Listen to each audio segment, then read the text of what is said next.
Hey guys, welcome to HKC 17 podcast powered by All Seasons Energy. This episode is sponsored by Gasite Industries, who have been helping us for a long time from the very beginning, haven't they? Yeah, Gasite Industries are a plumbing and heating expert. We know Richard Allen really well, and he's been sponsoring Hudson pretty much from when you started, I believe. Yeah. Massive help. He does his sponsorship via Patreon, which businesses can do.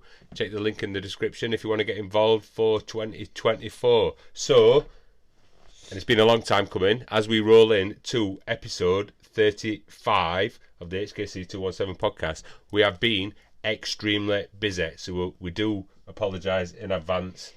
We haven't done a podcast for quite a while. Yeah.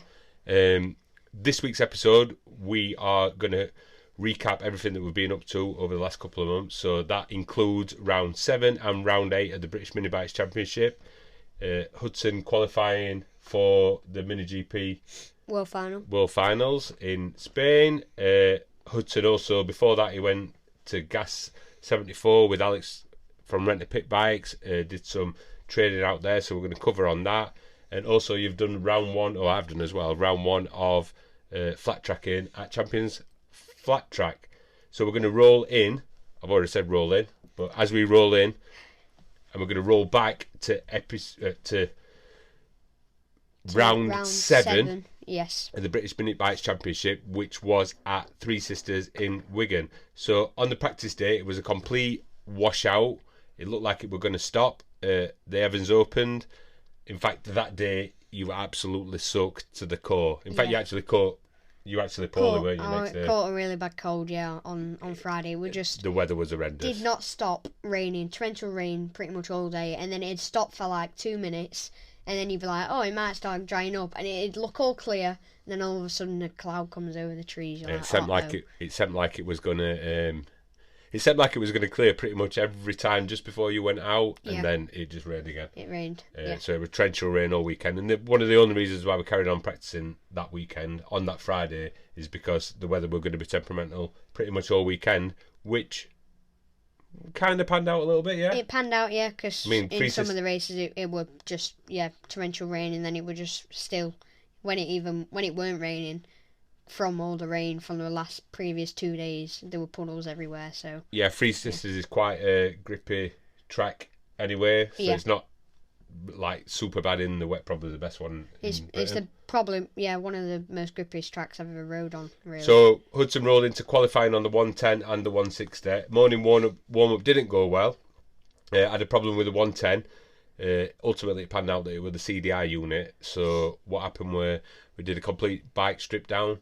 The bike was absolutely soaked to the core, kind of worth doing the strip down of the bike. And I think this happened to Parker Cesari as well. Yeah. So the CDI ingressed a little bit of water just from the kick up of the water basically from the track. Friday, so we had to kind of work his way backwards. So we had to do the CDI, the wiring loom, the coil. Probably got absolutely soaked from Friday. Had a bit of a panic on. Nearly didn't get out for qualifying, to be fair. Kind of had to bash out into qualifying. Just got ready for qualifying. Managed to get P2. I believe it were dry and you still had to have wets on that. If I can recall. It were, some parts of the track were wet, and then there were parts of the track all the way around Luna that was still completely soaked. Yeah, so. I mean it was literally proper touch and go to actually get the bike out. We didn't have enough time to after we fixed the bike and got the bike started just before qualifying. We didn't have enough time to. We probably could have changed the tyres in hindsight, and you could have half your qualifying time. Anyway, you got out there, lodged your lap, got P2. Really happy with that. Really good time as well. So that was decent on there. On the 160, that also started to develop problems again. Yeah. Again, could have been the carb air filter getting absolutely soaked just from the rain. It was bogging a little bit. Ended up qualifying in P15, which were your worst ever qualifying on the 160. You just had to stick it out there. Bit of a sucker, but to be fair, what happened with the 110 and the one, we were just wow, let's just roll with it. Yeah. Deal with it. You can't moan about it. So we just rolled on. So going into race 1 of the 110 Cup and the 110 Open, Hudson started from P2, got the whole shot into P1. It was a great race with Chloe Gleason. Parker Cesare battling behind you. Parker got past Chloe and started to close in on you, and you just pipped him to the line by 0.173. Great race. Also, it was dry in that race as well. So that was actually a wicked race. It was a really good race, yeah. And yeah, like you said, Chloe and Parker were battling, and I just held it steady. Yeah, I think they all went over the line pretty much within a second between each other or Yeah. whatever. I mean, Parker was 0. I think he tried to come inside here actually over the line. He did, yeah. It were. I say I held it steady, but I were pushing very hard, and it were like I say, dry, so you could push. Probably first proper dry session they had all weekend. So going into the 160 Cup, you had to start from the back. I think you started from the back. There might have been 1 or 2 behind you. I can't remember that. I think there was 3. Not great, but took on the challenge. I jumped from P15 to P11 from the start and finished the race in P10. This is a race where you did a superstar. I think you must have obviously took 5 or 6 places on the start. Had a good battle. Quite happy with that considering that you started last, and especially how far you jumped up. Kind of settled in the middle of the race a little bit. Going on to race 2 of the 110 Cup 110 Open. Started on pole, had a great start, kept a steady lead, had a 3 to 4 second gap from P2 the whole race, and took the win in the Ohvale Cup and the Ohvale Open. The B&B Open. Race 2 in the 160 Cup. P10 start, jumped into 6th place from a good start, dropped to 7th, having a great battle with 5th, with my old pal Travis, Arnie Carr, and Rocket Racing, who is Daniel Stevenson. Yeah. Travis flew past you, and Arnie, you were standing still, leaving us to battle it out for the for position. Finished 7th overall. It was a good race that one. You actually really enjoyed that one. Yeah. The Ohvale Cup race 3. You started on pole. Great start. Got out in front. There were a great battle happening behind you. I had a 4.4 second gap, and I took the win and took the 110 championship and the 110 Open championship. I think you won on that one. Yeah. And in race 3 in the Ohvale 160 Cup, you started at P7. You're having a great battle for 5th with Wilson, Daniel Stevenson, Travis. Travis had engine problems in this one, if you can remember. He got in front of you. I think it was bogging on the back. Yeah, he got in front of me, and then just on the back straight, as he'd come up, his bike had just started to bog a bit. So Travis had come back to the British mini bike. So Travis were racing in the 160. In the 160 class, it's a bit confusing this. So the 160 class is also an open class as well. So not only are the Ohvale 160 Cup bikes in there, there's up to 160 capacity bikes, and that also allows Metro Kit 50s. Yeah, it must have been on a 50. 50. There might have been 3 or 4 Metro Kits there. Yeah. A few Fab riders have come across to the British mini bikes because I think Fab were racing a week after or 2 weeks after, so there might have been 5 or 6 Fab riders in that race, which I don't blame them for doing that at all. They were actually good numbers, good battling with Metro Kits. Wicked seeing Travis's dad over the weekend. We all watching MotoGP over the weekend, and Travis were having problems. You were having a great battle. The battle was from 5th to 8th. You finished in P6.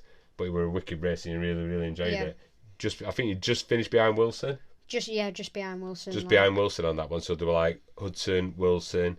It must have been Daniel, Travis were in the mix there. And again, Travis were Travis were a bit gutted really. At the end of the race because it probably could have beat you guys there on that 50. So really good weekend. You ended that weekend. You were the Ohvale 110 Cup champion, so you won the championship on that round. So the Ohvale 110 Cup 2023 champion, you got 3 wins in that category, and in the 110 Open, MiniGP Open, which is the B&B Open 110 class, you took that championship as well, and you got 3 wins in that class.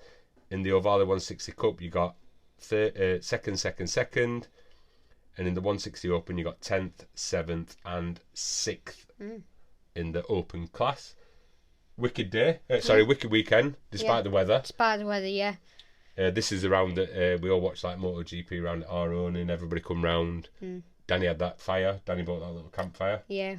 And we had everybody watching MotoGP around at our own, and so me, Steve, Mike Carr, all kids were playing. Who else were there? Wilson Dilks and Natalie Dilks. Yeah, there were like proper loads of people. Yeah. We had a good little closed-in area. Oh yeah, we were bang next to Sid as well. Sid like kind of. Bang next to Sid, yeah. We had a old little bit where we all made a bit of a courtyard area. It's normally what we do. Yeah, we have our tents, and then there's 2 motorhomes, so we're like in like a courtyard. Yeah, pretty cool. Wicked weekend actually, despite weather. And as well that we've seen Dicko, which was that was good. Yeah, Dicko my over there. coach from Vision Track, who we're really good friends with. Nice seeing him. Yeah, Dicko come and rode the Buche. I think it's FS20. That's just randomly picking some words out of thin air. I'm sure it's the FS20 Buche, like a super mini bike. Yeah. Dicko just turned up on Saturday, I think, or Sunday. Turned up on Saturday and absolutely smashed the super mini. Yeah, I think he won second in one. Yeah. Won second rate. I think he only turned up Sunday. So that was wicked seeing Dicko. Kind of hungry about his over the weekend. That was fantastic. Yeah, wicked weekend. Let me just recap. I was just about to say something then. The weekend. Well, I've lost it. Anyway. I forgot what I was going to say. Oh yeah, this is what I was going to say. Sorry, I'll not edit that out. All these races were they were kind of testing who we were going to use the broadcast. So all these races, race 2 and race 3, or every single race is available on YouTube. So if you search on YouTube for, easiest way is to go to Hudson's channel. So search for HKC 217, and you'll see the playlist on there, and it's got the 110 races, the 160 races, and also all the other adult classes and all the other kids races are all on YouTube there. Yeah. So like some really good racing, absolutely fantastic, and it's the company TDI Media. They're going to be doing the coverage for the Road to MotoGP program next year in the British mini bike. So it's absolutely brilliant to be able to watch the races back. They actually got shown on Sky on sportystuff.tv. You can stream it on. You can watch them on YouTube. They did like an highlights program. Pretty cool, like recording it on your Skybox, like watching the race weekend. Fantastic coverage, fantastic commentary over it as well. So don't forget to check that out. There'll be a link in the description to the playlist of the Wigan round, which was round 7. So we'll roll over into round 8, which was the final round. Good old Clay Pigeon. Yeah. 74,000 miles away. We decided to give Friday a miss. The weather was absolutely shocking. Yeah. I don't think anybody hardly got out on the Friday. Pretty much as bad as what the Friday was at Three Sisters. Yeah, I mean, I don't think I've ever been to Clay and it's been all right, or there's been some sort of rain. So we actually decided to go down Friday night for that one. Yeah. A lot of people missed it out. Some people went. I mean, they were brave on like going down on Friday. I think they did get a few dry sessions in the morning, then it rained for the rest of the day. Very difficult to do this. Like, if you can't really do this on a dry weekend, if you just turn up on Saturday, you've got to rock up, you've got 2 practice sessions, and then you're qualifying. So even the first practice in the morning on Saturday was a complete washout again. Yeah. Track was soaking wet. I don't know if it were raining, but track was soaking wet. It were raining. Went into qualifying, little bit of a damp practice 2, I think you did. Weather were playing mind games with us, as it does at Clay. You qualified in P3 on the 110 and P9 in the 160. Again, kind of your first session, damp, really. Not your first proper session. Yeah, it were. First session, damp-ish. So not ideal jumping into qualifying like that, but you just had to deal with that. Obviously, we knew that the championship were kind of sewn up there, so it weren't really critical. Yeah. In race 1 in the 110 Cup Open, you started in P3, got out in front into the lead, had to work really hard for this win. You had 3 riders bang behind you the whole race. It was Leo, Parker and Max, and then Parker got behind you, then Leo, then Max, and all 3 of you crossed the line in 0.5 of a second, so half a second between first, second and third. They were bang behind you all the race. Yeah. And Parker crossed the line 0.02. You were at side of you again. Yeah. For the race 1 finish, and you just basically won it. I mean, we're practically at side of you. Really good race. Yeah. Really Probably one of the best races of the season, that one. Yeah. It were absolutely every single parent were like, wow, that was an incredible race, and it were really good to see that. Like, Hudson would push, he said it were good. He said it were a lot, like you could hear bikes bang behind him all the race, but really good. A lot of pressure. Race 1 in the Ohvale Cup, you started in P9, you had your work cut out, you jumped up into 4th, you ended up getting behind El Loco Racing. So Luca Wilkinson had chucked a 140 in his bike, and it was his first race weekend back at the BMB after his injury, which is fantastic. Yeah. You dropped down to P6 after a few laps and was in a great little battle up to 4th position. Absolutely amazing seeing Luca get back on the bike. Yeah. I believe that he come. I don't know if he come 3rd in that one. He came. He yeah. got a podium. He got 3rd. Yeah. Or he must have been that race or one. Just got picked by 4th. Yeah. It was race 1, the sprint race, because we'll see what happened later. So yeah. Race 2 Sunday morning, starting on pole in the 110 Cup. You knew that you had to get away from the pack, considering what happened in race 1. You put in a few sub 41 second laps, maintained a comfortable position on Parker for this race, and finished the race in first. Race 2 in the Ohvale Cup at 160, you shot into P4. I think you were bang behind Luca. Yeah. And this is where Luca crashed out at the end of lap 1. Yeah. I think did he low side? Yeah, low side had lost his rear on the second to last corner. I was right behind him. Lost his rear and just spun out. So that was a shame for Luca, because he got a podium in race 1, but hey, that's how it sometimes goes. You got up into 3rd and then you dropped into 4th, and after a few laps you were in a battle up to 7th and you finished in 5th position on that one. Race 3 in the 110 Cup, started well into the lead until lap 6, where your belly pan came loose and you got black flagged. What are you laughing for? It's not funny. You had to retire from the race. We've got a funny picture where it actually says like 217. 217. Black flag on the board. They actually had a digital board on the. Oh, that were an absolute fantastic, line. Great addition this weekend. So we'll touch on that at the end of the summary. So on the board, digiflag it's called. So over the track it actually said 217 black flag. We seen Hudson go past. The marshal seen it, pulled him in. Absolutely correct decision. Yeah. Belly pan loose underneath. Screws had rattled loose basically. And it were just dragging on the floor. Yeah, Leo's dad pulled the belly pan off. Let you rejoin the race, but obviously you can't can't. He didn't let you rejoin the race. Yeah, you actually wanted to rejoin the race. Yeah, so what happened was I checked behind me. I pulled, carried on, pulled to the slide slowly. Everyone went past. I checked behind if nobody was behind me. Pulled to the side of the track. And he said, right, you're gonna have to come to the side. I went, no, just grab the belly pan and pull it off. So he just pull it off and it just came off. And I rejoined, and then they had to black flag me again because they didn't know what had happened. No, you're not allowed to run without your belly pan. Oh yeah, full stop sorry, anyway. that's why. Yeah. That's why. So right decision anyway. Yeah. So massive thanks to Leo's dad for trying his best to try and get you out there. Yeah. So a bit of a weird finish to the 110 season, because you actually got black flagged in your final last ever 110 race ever. Black flagged. Nice little stat. Another random stat. It's clay pigeon randomness. It's a bit, clay pigeon last year I came last. You come last? I came dead last year. You just needed points. I just needed to finish. In the pouring rain. Yeah, it were pouring it down. So to win the 110 championship last year, Hudson basically just had to stay on the bike and get the points, and he come last. His only ever race that he's ever come last in, and then his final ever 110 race, he got black flagged. So that is the end of the 110. It's just clay pigeon. Yeah, that is the end of the 110 and the 110 Clay Open. pigeon does not like the 110. 110 and 110. We've had some wicked results. I know, right? I've had some wicked results, but it's just the last race.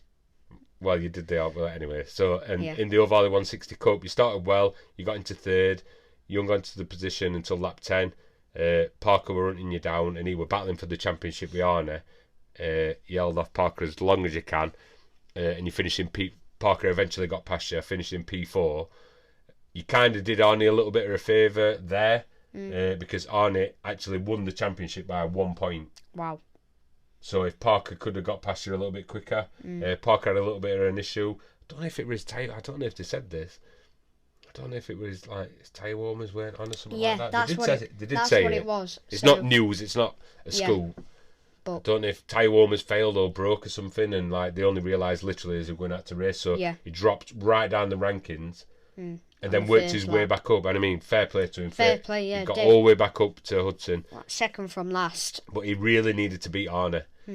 So that was like a sucker end for Parker. I actually really felt sorry for him there, but again, some of these things happen in racing. So Yeah. overall, a fantastic season. Just to recap on what they did on the British mini bikes round there at round 8. So it was the first time, and I believe Alan Lowe said to us that they're going to integrate the DigiFlag to every single championship round next year. Yeah. So one thing that were an absolutely fantastic addition is that during qualifying, as Hudson's racing round, and I don't know if every track's got a DigiFlag, nearly all have. Nearly all of them have. Some don't, but yeah, on qualifying, so you'd be going round, and on qualifying, it's just got a time on how long's left on your qualifying. So being able to see that is amazing, because in qualifying, it's not based on laps, it's just based on how much time is your left. Session time, so you got like 12 minutes qualifying. So normally in qualifying, all you've got on your dash is how many laps you've done. So you have to kind of reference on that. But with that, you're like, right, I've got, and you calculate it out, because you're doing like a 40-second lap, and then you figure out like, oh, I've got like 5 laps left.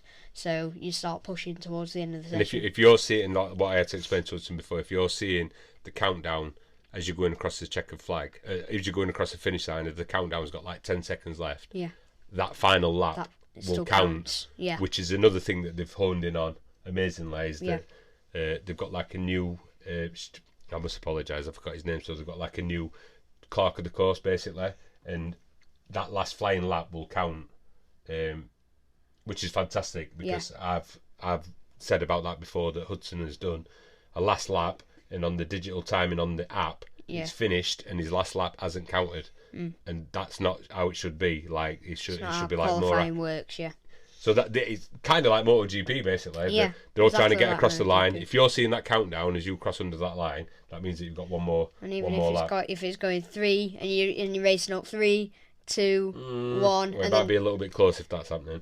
And as soon as you get past, as long as you get past, then you should be all right. Yeah, so an absolutely brilliant addition. That, love that. Also, it like kind of let the race day, not only for your own qualifying, it also did your countdown of your laps. Yeah.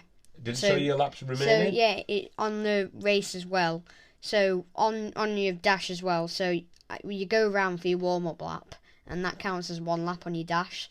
So when you're in the race, and you know you've got 12 laps, let's say, you have to take away 1 lap to counteract your warm-up lap, which that makes sense. That's what you do, yeah. So that's what I do. So you have to take away 1 lap, and then you know how many laps you've got left. But with that, you didn't even have to do anything, because you just look as you go over the line, and it'd say in big bold letters, like 5 laps left. Absolutely brilliant for the riders. Yeah. Absolutely fantastic for the parents watching the racing as well. Although you can actually see on the lap, so it's just good for riders, that part. But also, it actually helps the day go really well, because if you go up and look at that lap timer, the remaining laps for another race, say for instance Hudson's on the race after this race that's on the track, you can kind of see, all right, this race has got 5 laps left, which is, it kind of makes the day run a little bit better. It keeps everybody in the loop. Again, we can do this from the lap timer, from the app.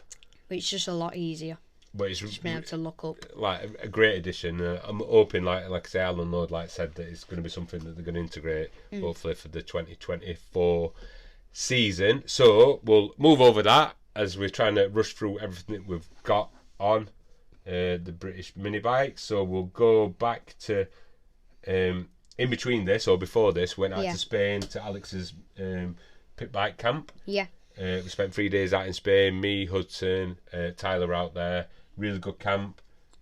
Hudson kind of got asked to ride a Moto 5 out there. Yeah. So what was that like? That were amazing. So when we went there, arrived, stopped in these big luxury motorhome things that were at the track, which were amazing, weren't they? Oh, this was at Gas 74. At Gas 74. So stopped in these motorhomes, and it had a sliding door, and it was just a big trailer thing. MotoGP style. MotoGP style, yeah, it was really good. And we stopped in there with some of the guys that were going to the camp with Alex as well. And then, on the first day, did pit bikes for the first half. I went on the track for the first time on a pit bike. What, were it a 140? Yeah, 140. 140 or 160 First pit time bike. you rode a 140 pit bike, actually. 12-inch, were it? 12-inch, yeah. Were it 12-inch? It were, yeah. So on the track, really good track, amazing track. So you've got a big, long first corner, and then it kind of tightens up in the middle, and it's technical, but it all flows together, which is really nice. So yeah, on the morning, just training in like the car park, doing some cone works on the pit bikes. If you want to check, you'll have seen these on Hudson's social channels. There's a few videos. I mean, like you'll see this if you go and have a look on his YouTube or his Facebook page or Instagram, whatever. You'll see some of the drills that they're all doing together. So there's like 4 riders all like following each other around. Yeah. You can overtake. Oh, absolutely mental. Yeah. Really good training. Really good training to make you listen as well. Yeah. Because you could only overtake in certain spots, which were good. And then he'd like clap, and then you could overtake, and it'd be like a mad 5 laps, and then you couldn't overtake again. And this was like round the training area, not on the track. Then Alex let you. Obviously, we knew that we were going to be going there on a Moto 5 bike, so Hudson rode this Moto 5 bike for the first time, which I was like, oh my gosh, this is going to be me. Oh well. I was just basically papping it, really, I must admit. But you said it were incredible. It were incredible, yeah. It were 250cc, tuned as well, and it was Moto 5. It were just amazing. It was such a nice bike to ride, and it just like it's heavy, but it flows, and like I rode the Free Tech. Yeah, very similar. Which helped a lot. Similar. It felt like it was actually smaller than the Free Tech. It was smaller than the Free Tech. It just sat a little bit lower. Yeah. And it obviously the Free Tech's a road bike, and it handled like way better the Moto 5. You said it were fast, didn't you? Very fast, yeah. So yeah, that were really good. So Tyler out there. Tyler did a bit of pit bike training. Tyler also had his Moto 5 bike out there. So him and Tyler on the track, like absolutely fantastic 3 days of training. Analysis, GoProing, training with Alex, absolutely fantastic, really immense 3 days. And really, like Alex were like saying, wait until you get back on your Ohvale bike after riding this, it's going to feel like you're riding the mini moto again. And we got obviously the results showed we got back to. I don't know if we ended up at Wigan on that round, or it might have been Clay after that. I don't know which one we did. It was Clay after that, yeah. So yeah, really good training, absolutely amazing being out at that gas facility, absolutely fantastic. Also, we will touch on.